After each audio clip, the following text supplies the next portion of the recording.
Ассалаумағалейкум ағайындар. Бүгінгі видеомызда помидор көшетін қалай отырғызу жайлы көрсететін боламыз. Одан алдын сіздер Жомарт Бау-бақша каналының подписация бөліміне өтіп, каналға тіркеліп, лайк басып, қолдау білдіріп отырыңыздар ағайындар. Достар, видеоларды өткізіп алмаңыздар.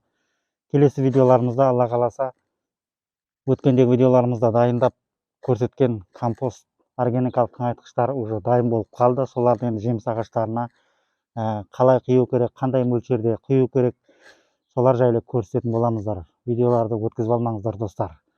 Каналға тіркеліңіздер. Каналға тіркелсеңіз, біздің жаңадан шыққан видеоларымыз сіздерге бірінші болып көрінетін болады. Сондықтан достар, каналға тіркеліңіздер. Енді помидор көшетін сіздерге отырғызуды көрсететін боламын. Алдыңғы видеоларымызда достар клубникалар отырғызғанбыз. Ол клубникаларымыздың бәрі ұстады. Өткендегі видеоларымызда клубникалар достар жайлап уже гүлдеп жатыр, біреулері алдында отырғыздық. Енді бүгін помидор көшетін отырғызу жайлы сіздерге көрсететін боламын достар. Достар, енді мынау помидор көшеті. Енді мынау арнайы өзі былай неге төбекке отырғызылған помидор көшеті. Сосын мынау енді өздеріңіз егіп, или біреудің огородынан қопарып алып келіп отырғызсаңыз да болады. Екеуі де мынау отырған кезде екеуі де помидор көшеті, екеуі де ұстайды достар. Мынау енді өзі арнайы отырғызылған, бұл енді ұстап кетуге оңай болады. Мынандай жерден жұлып қопарып алып ексеңіз де бұл да ұстап кетеді достар. Енді мен сіздерге қалай отырғызуын көрсетейін достар. Мінекей енді арнайы төбекке отырғызылғаны мынандай достар. Енді бұны енді мына сыртындағы мынау пакеті, оны мына астына босатып жіберіп достар. Мінекей достар, осылай алып тастайсыңыз. Мінекей астын босатасыңыз да, мінекей осылай, дәл осылай жерге отырғызасыңыз. Әуелі енді мынау отырғызатын жерді жақсылап суғарып аласыңыз достар. Ызғар мол болу керек. Алдыңғы видеоларымда айтқанда кешкі уақытта отырғызу керек. Кешкі уақытта отырғызсаңыз ұстап кетуіне көп пайдасы тиеді. Салқын, түнгі салқын таңертеңге дейін бейімделіп ұстап кетуге оңай болады достар. Мынау енді жаңағы көшетіміз. Осының размеріне жерді дайындап аламыз.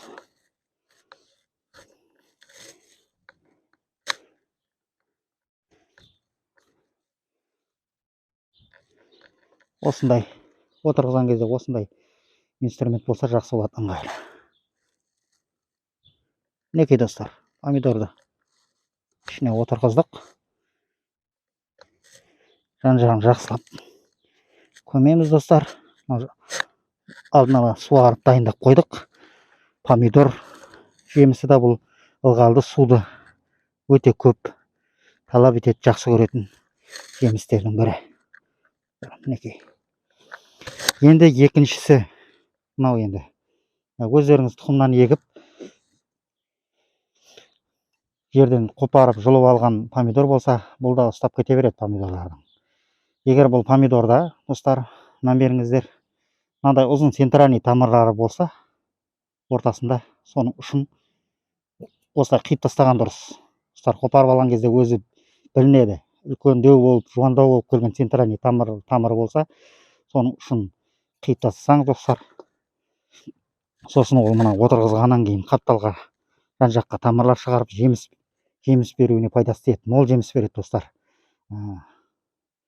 Өзімізге енді әкеміз солай үйреткен. Сол өздеріміз огородқа еккенде сондай нәтижесі жақсы болатын еді достар. Центральный тамырдың ұшын жаңа кесіп тастадық. Сізде сондай қылып центральный тамырын кесіп тастап отырғызсаңыз, мол жеміс беруіне пайдасы тиеді достар. Өзіміз нәтижесін солай көргенбіз, соның үшін сіздерге достар айтып отырмын. Мінекей бұның да орнын жақсылап босатып дайындап аламыз. Тамырлары еркін жататын қылып достар. И осының ішіне мінекей достар отырғыза береміз. Мінекей достар. Ызғар мол, көріп тұрғаныңыздай достар, отырғызған кезде міндетті түрде суғарылған жер ызғары мол болу керек достар. Өткендегі видеоларымда құлпынайды көшетін отырғызғанда біреулер сұраған екен достар, отырғызып болғаннан кейін суғарамыз ба деп. Міндетті түрде достар, отырғызып болып міндетті түрде суғарып жіберу керек. Ертесіне қарап кішкене және кеуіңкіреп бара тұрған болса тағы да суғару керек. Бұлар енді қашан жақсы әбден ұстап кеткенше суғарып тұру керек тез достар. Бұл құлпынай көшеті да помидор да бұл суды ылғалды құнарлы жерді жақсы көреді достар. Алдыңғы видеомызда біреу сұраған екен, сол құлпынай қанша неден отырғыз болғаннан кейін суғарамыз ба деп. Суғарасыңыз, иә. Әбден ұстап кеткенше тез суғарып тұруымыз керек достар. Мінекей осылай помидор көшетін осылай отырғыза бересіңіздер достар. Видеоларды өткізіп алмаңыздар достар. Каналға тіркеліңіздер. Қолдау білдіріп отырыңыздар ағайындар. Жемістеріңіз көп болсын, отбасыларыңыз аман болсын. Аман сау болыңыздар достар.